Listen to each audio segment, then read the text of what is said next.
Everyone, this is CS Divesh Goyal. So आज की video में हमारे साथ है सीएस दिलीप ऑल्सो। बिकॉज ये वीडियो हम स्पेसिफिकली बना रहे हैं आप लोगों के लिए, एज अ कंबाइंड हम दोनों ने एफर्ट्स किए इस वीडियो को बनाने के लिए। बिकॉज रेगुलरली बहुत सारे लोगों को एमसी की वेबसाइट में टेक्निकल एरर्स आ रहे हैं। सो आप लोगों को जैसे पता है, Dilip is also helping the profession की वो रेजोल्यूशन दे पाए एरर्स के। I am also doing the same जब से ये V3 लॉन्च हुआ है। तो वी थॉट कि let's have a combined discussion की जो एरर्स आ रहे हैं। सो दिलीप, बहुत सारे एरर आ रहे हैं, तुझे भी डेली बेस पे काफी सारे लोगों से एरर्स आते रहते हैं व्हाट्सएप पे, और मेरे पास भी ज्ञान गुरुकुल के थ्रू या सेमिनार्स के थ्रू एरर आ रहे हैं। तो हम लोगों ने कुछ एरर्स को जॉइन डाउन किया है जिन पे आज हम डिस्कस करेंगे। फर्दर वन मोर थिंग, अगर इस वीडियो को देखने के बाद भी अगर आपका कोई एरर है, आप कमेंट बॉक्स में मेंशन करो। वी विल ट्राई कि जो भी हमारे पास सोल्यूशन होंगे हम आप लोगों के साथ शेयर करेंगे। सो कुछ ऐसे एरर्स है जो ज्ञान गुरुकुल व्हाट्सएप ग्रुप के थ्रू एंड ऑल हमारे पास आए हैं, उनको हमने जॉट डाउन किया है। I am going to discuss some errors. सबसे पहले बात करते हैं लॉगिन इशू। लॉगिन में बहुत सारे लोगों को इश्यूज आ रहे हैं, जैसे कि अनेबल टू लॉगिन। आपने भी देखा होगा बहुत सारा अनेबल टू लॉगिन का इशू आता है। उस केस में क्या सोल्यूशन हम कर सकते हैं? लॉगिन इश्यूज जो हैं वो कन्वेंशनली हैं जब से V2 to V3 मर्ज हुआ था। एग्जैक्टली। तो V3 में अभी बहुत सारे यूजर्स ऐसे हैं जिन्होंने अभी तक अपने आप को अपग्रेड नहीं किया V3 में।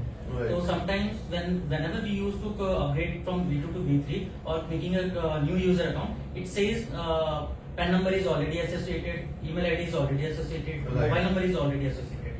अगर आपको इस तरीके की कोई प्रॉब्लम आ रही है तो आपको या तो आपको ट्रेस आउट करना है कि V2 में अकाउंट बना हुआ था कि नहीं हुआ था, क्योंकि ये एरर तभी आते हैं जब V2 में अकाउंट बना हो। अगर आपको यूजर आईडी और पासवर्ड क्रिएटेड जो इन्फॉर्मेशन है आपको नहीं पता, या डायरेक्टर्स को उसका कोई नॉलेज ही नहीं है कि कब बना था, तो आपको सिंपल एक एमसी में रिक्वेस्ट करनी है डायरेक्टर का आधार, डायरेक्टर का पैन, सेल्फ डिक्लेरेशन कि I do not have any access to my old account having this email ID, mobile number और पैन नंबर, तो काइंडली गेट इट डिलीटेड। तो वो आपका डिलीट कर देंगे, और जैसे ही आपको मैसेज आएगा ईमेल कि problem has been resolve, you can be able to create a new business account. Okay, तो मतलब प्रैक्टिकली हमें नहीं पता V2 में हमारा क्या सीन था, तो उसके लिए जैसे भी दिलीप ने बोला हम डॉक्यूमेंट्स एमसी के बाद सबमिट करेंगे, भी ठीक है। तो आपके जो भी अकाउंट्स V2 में बने होंगे वो सब डिलीट कर देंगे, सो दैट आपका पैन नंबर, मोबाइल नंबर या ईमेल आईडी फ्री हो जाएगा और आप V3 पे नई आईडी बना पाएंगे। और सेकंड, अभी हमने देखा, अभी हम डिस्कस कर रहे थे दिलीप के साथ कि समथिंग वेंट रॉन्ग का आपके पास बहुत बड़ा इशू आता होगा जब आप लॉग इन करते हो। तो इस केस में there is a very small solution, because ये ऐसा कोई टेक्निकल एरर तो है नहीं, जैसा भी हमने डिस्कस किया। ये जनरली वाईफाई नेटवर्क का इशू होता है, जिस भी नेटवर्क आप यूज कर रहे हो, तो अपने वाईफाई नेटवर्क को एक बार रीसेट करो, maximum time something went wrong आपका रिजॉल्व हो जाएगा। फिर जैसे कि अभी हम डिस्कस करें टेक्निकल एरर आकर। हाँ, तो इसके दो आंसर्स हैं। या तो आपको एमसी को टिकट रेस करना है तो उसके बाद वो सॉल्व हो जाएगा, तो उसमें 48 आवर्स मिनिमम लगेंगे। तो अगर आपको काम जल्दी करवाना है तो सबसे अच्छा है कि आप पासवर्ड रिसेट करो। ठीक है, वो तो वैसे भी बार करवाता ही है, तो एक बार 5 मिनट में हो जाएगा। 48 आवर्स हमें वेट करना ही क्यों है। सो सेकंड एरर आता है user profile not accessible. So practically in case में जैसे जनरली बहुत बार हमने किया ही है कि अगर हम 4-5 बार रिफ्रेश भी करते हैं तो वो चीज रिजोल्व हो जाती है। कि ऐसा कोई बड़ा टेक्निकल एरर नहीं है कि यूजर प्रोफाइल एक्सेसिबल नहीं हो रही है। तो आपको सिर्फ इतना देखना है, जब भी आप यूजर प्रोफाइल पे क्लिक करोगे तो आपको वहाँ पे तीन सेक्शंस में डिवाइड होता है। एक सेव का बटन होता है, नीचे प्रोफाइल होता है, और उसके नीचे शो डीएससी होता है। तो अगर आपका जो मिडिल प्रोफाइल है वो शो ही नहीं कर रहा, सिर्फ शो डीएससी और सेव का बटन आ रहा है, तो उस केसेस में आपको 5-6 बार रिफ्रेश प्रेस करना है। वो पूरा प्रोफाइल पूरा पेज हमारा रीलोडिंग का इशू है। और समटाइम जो होता है लॉगिंग पेज लोड नहीं होता, जब लॉग इन कर रहे होते हैं वो पेज प्रॉपर्ली लोड नहीं होता है। तो ये इश्यूज उनके लिए उन केसेस में आते हैं जहाँ पे आईएसपी उन सर्वर्स को, जैसे एमसीए सर्वर को एज अ थ्रेट डिटेक्ट करता है, तो वहाँ पे वो एक्सेस डिनाइड का ऑप्शन आ जाता है।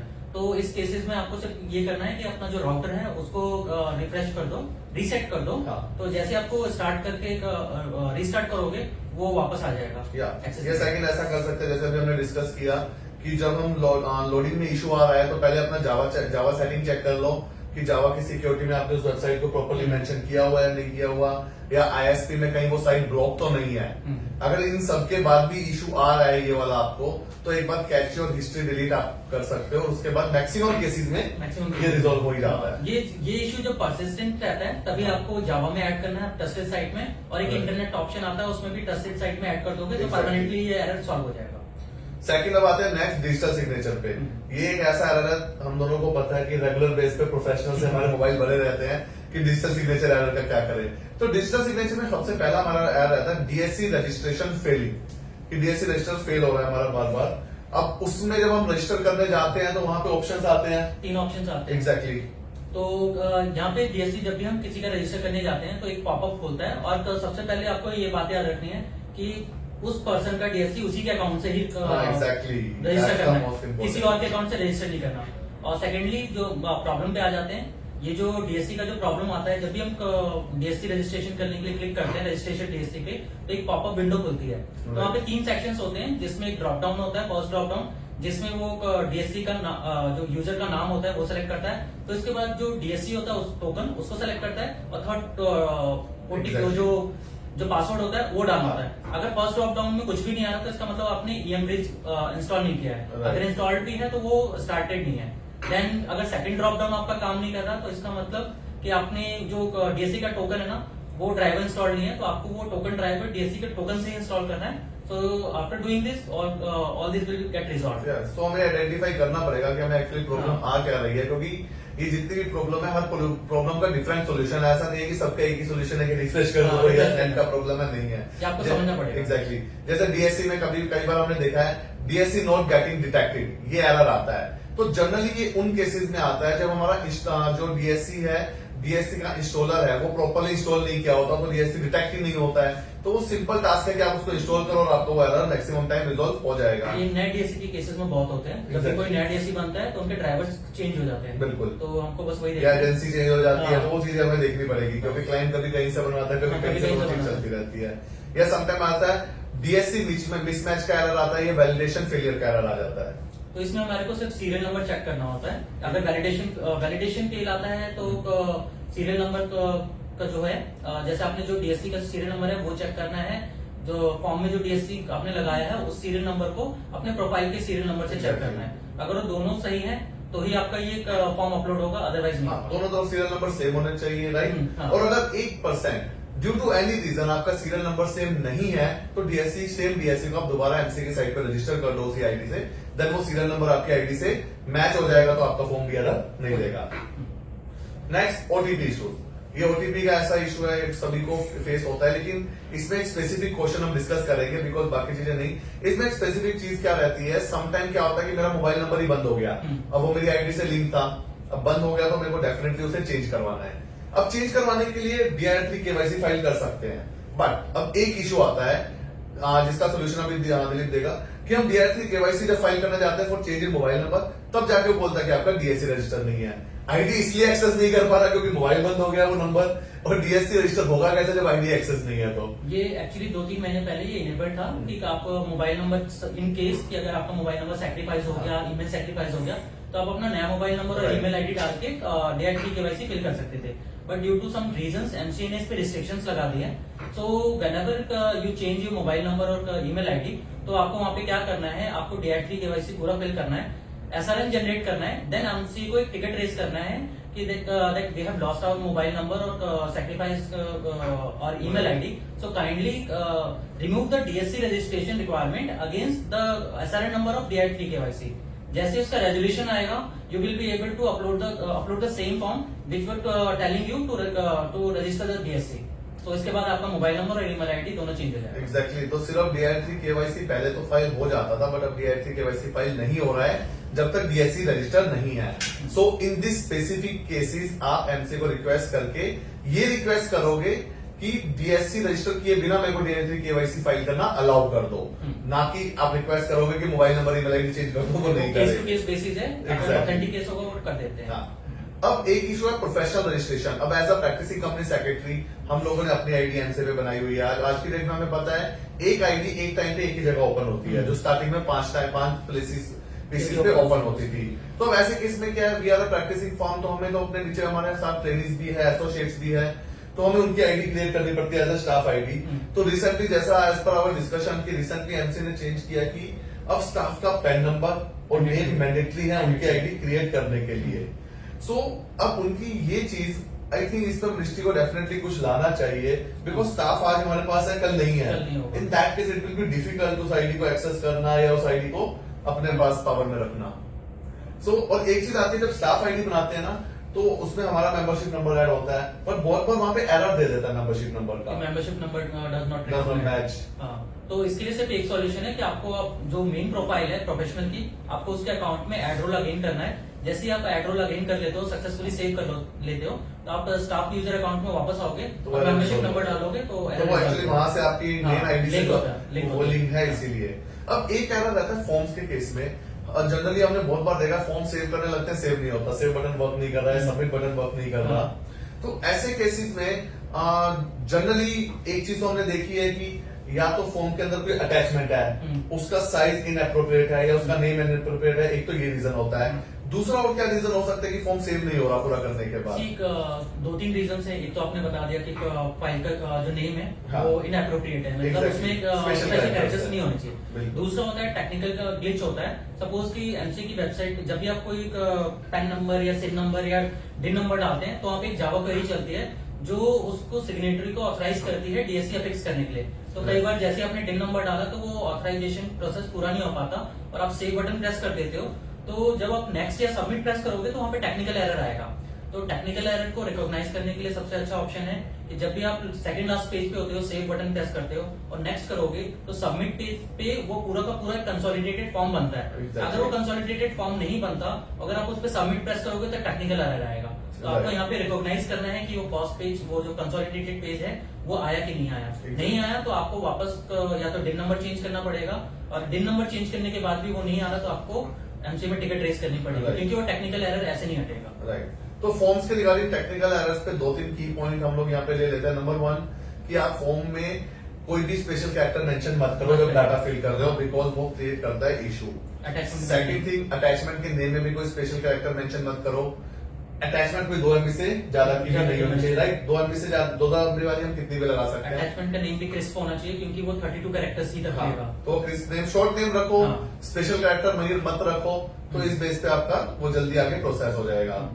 नेक्स्ट आता है, अभी आपने तो हमने कवर कर लिया। हाँ, समटाइम्स होता है डाटा डिसअपियर आफ्टर सेविंग।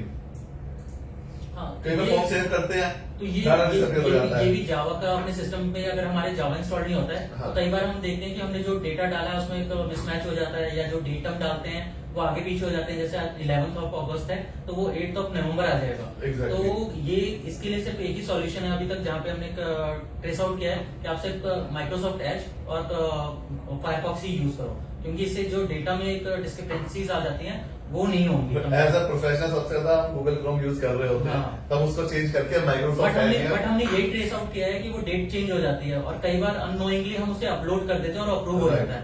तो उससे बचने के लिए हम सिर्फ फायरफॉक्स और एज ही अभी तक यूज करते हैं। Exactly. PDF generation in progress, तो इसका भी आई थिंक सेम ही चीज है। हाँ, पीडीएफ जनरेशन इन प्रोग्रेस आजकल का जो लार्ज फॉर्म्स होते हैं उनमें ही ज्यादातर आते हैं, जैसे स्पाइस पार्ट भी हो गया, तो AOC4 हो गया, तो उसमें पीडीएफ जनरेशन इन प्रोग्रेस आता है। तो पीडीएफ जनरेशन प्रोग्रेस 2 केसेस में आते हैं कि अगर आपने मोर देन जो कैरेक्टर्स अलाउड है उससे ज्यादा कॉपी पेस्ट कर दिया तब आएगा, और दूसरा जब आपने जो अटैचमेंट के नेम है उसको बहुत लंबा या स्पेशल कैरेक्टर्स रख दिया है, तो वो कभी भी आपका पीडीएफ जनरेशन प्रोसेस सक्सेसफुल नहीं हो पाएगा। तो आपका हमेशा पीडीएफ फॉर्म्स के लिए जो 3-4 पॉइंट्स हमने डिस्कस किया उनको अपने माइंड में रखोगे, तो बस माइंड में रखो कि स्पेशल कैरेक्टर्स नहीं होने चाहिए। जितना डिमांड है, जैसे एमओए और एओए में, एमओए में 4000 कैरेक्टर्स की लिमिट है, तो उससे ज्यादा कॉपी पेस्ट मत करना, अदरवाइज वो पीडीएफ जनरेशन इन प्रोग्रेस हमेशा रहेगा। और जो स्पेशल कैरेक्टर्स है वो मत डालो अटैचमेंट में, और फॉर्म्स में भी स्पेशल कैरेक्टर्स मत डालो। एड्रेस में स्पेशल कैरेक्टर्स अलाउड है, बट जो particulars of description of forms है उसमें भी आप स्पेशल कैरेक्टर्स मत डालो। स्पेशल कैरेक्टर्स लाइक जैसे आज 8 अगस्त है, हाँ। तो 11th अगस्त है तो 11.08 मत डालो, हाँ। 11th अगस्त पूरा लिखो 2026। एग्जैक्टली, तो वो ऐसा रखते हैं। तो एक एरर आता है पीडीएफ वर्जन मिसमैच, और ये बहुत बार होता है कि आपने फॉर्म बनाया, पूरा फॉर्म बनाया, सब कुछ किया, फाइल करने जाते हो तब आ जाता है पीडीएफ वर्जन मिसमैच। तो प्रैक्टिकली पीडीएफ वर्जन मिसमैच जितना अभी तक हमने देखा है उसी केस में आता है जब आप फॉर्म रिसबमिशन में आया या फॉर्म को एडिट करके दोबारा फाइल कर रहे हो। फ्रेश फॉर्म में ये बहुत रेयर केस होता है कि पीडीएफ वर्जन मिसमैच आ जाए, तो जब भी दोबारा एडिट करके ये फॉर्म फाइल कर रहे हो तो ट्राई कि आप फॉर्म में कुछ भी चेंज कर दो, चाहे एक डॉट ही चेंज कर दो, बट एटलीस्ट फॉर्म में चेंज कर दो, तब जाके वो फॉर्म आपका ये वाला एरर एटलीस्ट नहीं आएगा। वर्जन मिसमैच का एरर ही मतलब ये जो सॉल्यूशन ही यही है कि आपको फॉर्म में कुछ ना कुछ चेंज करना है जो ट्रेसेबल हो, चाहे जीरो का रेजोल्यूशन से जीरो हटा दो या रेजोल्यूशन में जीरो डाल दो, तो जब आपको फॉर्म डाउनलोड करो तो एटलीस्ट आपको पता रहे कि आपने लेटेस्ट फॉर्म डाउनलोड किया। एग्जैक्टली। कई बार ये होता है कि हम फॉर्म एडिट करते हैं, दोबारा एडिट करते हैं, जो पिछला वर्जन होता है वही डाउनलोड हो जाता है, और फिर बाद में इस पे एक तरीके से डायरेक्टर्स भी एक तरीके से ऑब्जेक्शन क्रिएट करते हैं कि पासवर्ड ऐसे क्यों लगवा रहे हैं। एग्जैक्टली।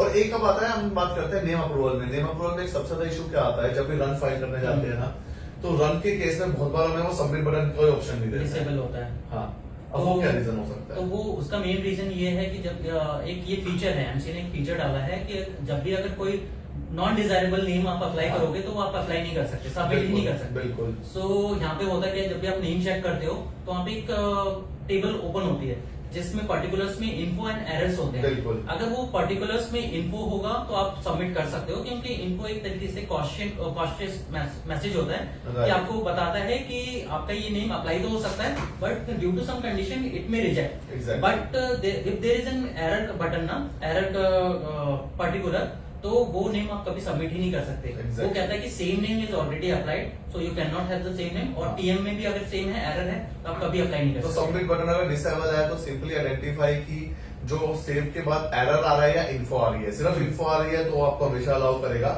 एरर के केस में आपको अलाउ नहीं करेगा।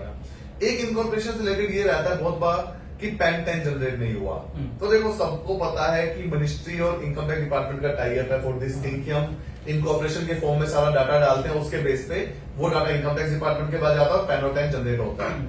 अब यहाँ पे एक इशू मैंने भी बहुत बार फेस किया, लोग क्या करते हैं कि जब पैन 10 के लिए जो कोड्स दिए हुए हैं वो गलत कोड्स डाल देते हैं, कि छोटे मोटे कोड्स में इशू होता है तो मैंने देखा है कि 1-2 दिन डिले के साथ पैन जनरेट हो जाता है, बट सम टाइम हम एक महीना क्लाइंट वेट कर रहा है कि पैन जनरेट 10 जनरेट नहीं हो रहा, बिकॉज उन्होंने कहीं ना कहीं कोड गलत सेलेक्ट कर दिए हैं, तो उनके डाटा में वो एड्रेस और कोड मिसमैच नहीं हो पाते हैं। और मैंने जहां तक ट्रेस आउट किया है, हाँ। लोग क्या करते हैं, पैन 10 का जो कोड मिनिस्ट्री हमें देती है वहाँ पे 2 सेक्शंस हैं, अदर देन एलएलपी और एलएलपी। Right. तो सबसे ज्यादा जिनका पैन 10 का जनरेशन डिलेड आता है वो मुंबई के केसेस में आता है, क्योंकि मुंबई के केसेस में स्पेशली वो अदर देन एलएलपी लोगों ने अलग से दे रखा है। Right. तो कई बार लोग है ना वो वही वाला पैन डाल देते हैं जो एलएलपी के लिए होता है। Exactly. तो इन केसेस में पैन 10 का जनरेशन डिले हो जाता है, तो Right. आपको चेक करना है। और अभी हमारे पास तो एआई सिस्टम आ चुका है, तो जो भी आप कॉपी पेस्ट कर Chat रहे bots हैं हमारे हैं पास एटलीस्ट, बहुत सारे। और एटलीस्ट आप उसको चेकआउट कर लो कि वो ठीक है कि नहीं है।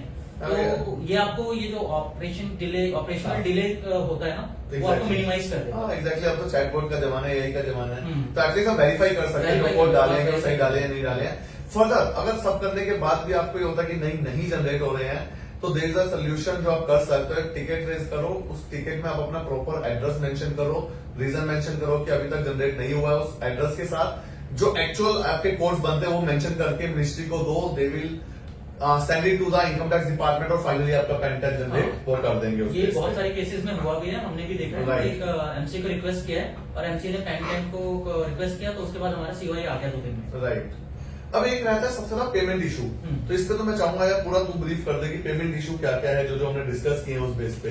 तो सबसे पहले पेमेंट इश्यू में आ जाते हैं। पहले जो B2 में था तो वो कंसोलिडेटेड पेमेंट होती थी, एमसी को पेमेंट करते थे, वो एमसी के पास रहता था। Exactly. बट यहाँ पे क्या हुआ है कि भारत कोष इज अ सोल चैनल कि जिसके पास पैसा जाएगा हाँ। और वो एमसी के थ्रू जाएगा। तो जब भी हम एमसी में कोई भी पैसा डालते हैं तो हमारे को भारत कोष की वेबसाइट पे लेके जाते हैं। एग्जैक्टली। तो यहाँ पे दो पेमेंट एक बार होती है, लेकिन उसके 2 चालान्स निकलते हैं। जब भी हम भारत कोष में जाते हैं पेमेंट, हाँ। तो उसके एक चालान अलग से निकलती भारत कोष का। है, उसका एक 4 या 5 टेबल का चालान हाँ, जनरेट होता भारत कोष है, का और होता है। जैसे ही वो सक्सेस हो जाता है फिर हमारा एमसी पे आता है हाँ। और वहां से हम डाउनलोड करते हैं। तो Exactly. यहाँ पे 2 स्टेप वेरिफिकेशन में चेक करनी होती है कि अगर भारत कोष में पेमेंट हो गई है और एमसी में वो डिलेड या अनसक्सेसफुल दिखा रहा है, तो हमें 4 घंटे के लिए वेट करना है। Exactly. ठीक है। और कई बार हमें पता नहीं होता कि भारत कोष में पेमेंट हुई है कि नहीं हुई, तो उसके लिए हमें क्या करना है, भारत कोष में लॉगिन करना है। आपको गूगल में जाना है, भारत कोष पेमेंट स्टेटस चेक ये Right. लिखना है। वहां पे आपको लॉगिन के लिए ऑप्शन आएगा। लॉगिन आपको सिर्फ उसी मोबाइल नंबर से करना है जिस अकाउंट से आपने एमसी में लॉगिन किया है, Right. जो रजिस्टर्ड मोबाइल नंबर है। जैसे इस मोबाइल नंबर से लॉगिन करेंगे आपको एमसी को स्टेटस पेमेंट का स्टेटस शो करेगा। अंडर प्रोसेस आ रहा है तो इसका मतलब यहाँ पे पेमेंट हो गई है, एमसी को इन्फॉर्मेशन दी गई है, तो 4 घंटे के बाद वो एमसी में इन्फॉर्मेशन डेटा कंसोलिडेशन होता है, Right. उसके थ्रू वो जाएगा और आपको चालान जनरेट हो जाएगा। राइट। सेकंड प्रॉब्लम आती है कई बार कि जब हम पेमेंट पे जब क्लिक करते हैं तो वहाँ पे रेड लाइन में लिखा हुआ आ जाता है Right. और उससे पेमेंट नहीं हो पाती, हमको वापस बैक करना पड़ता है। हाँ। तो यहाँ पे हमारे को बस इतना ध्यान रखना है कि जब भी एमसी में कोई भी रेड लाइन में कोई भी स्टेटमेंट आए तो उसका मतलब है हमारे को सिर्फ बैक का बटन प्रेस करना है, पेमेंट करनी है या फॉर्म फिल करना है। और ब्लैक कलर में कुछ भी लिखा हुआ रहा है तो इसका मतलब वो पेमेंट लिंक या फॉर्म करप्ट हो गया, आपको री इनिशिएट करना पड़ेगा। Exactly. तो बस इतना याद रखना है। एग्जैक्टली, बिकॉज बहुत बार होता है हम पेमेंट कर देते हैं, डेबिट भी हो जाती है, बट वहां पे आता है नोट पेड, तो 4 घंटे वेट करो। मैक्सिमम केसेस में मैंने देखा 4 घंटे बाद वो एक्टिवेट और- हो जाती है। और यहाँ पे एक मोस्ट इंपॉर्टेंट बात यह है कि V2 में जब भी अगर हम 2 बार किसी भी एसआरएन का पेमेंट कर देते थे तो एक पेमेंट वापस आ जाती थी, हाँ, लेकिन यहाँ पे कॉशियस मैसेज एमसी की तरफ से आता है कि अगर आप एक एसआरएन के अगेंस्ट में 2 पेमेंट करेंगे तो आपका पहला पेमेंट वापस नहीं आएगा। हाँ, तो यहाँ पे तो रिफंड बस नहीं ध्यान आ रखना है, 4 घंटे वेट करना है। रिफंड में आता था, यहाँ पे रिफंड नहीं आ रहा है।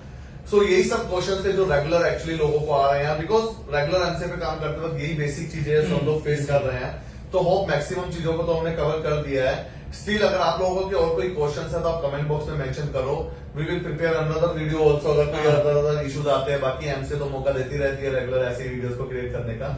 सो any issues there please mention in the comment box. Thank you so thank much. You.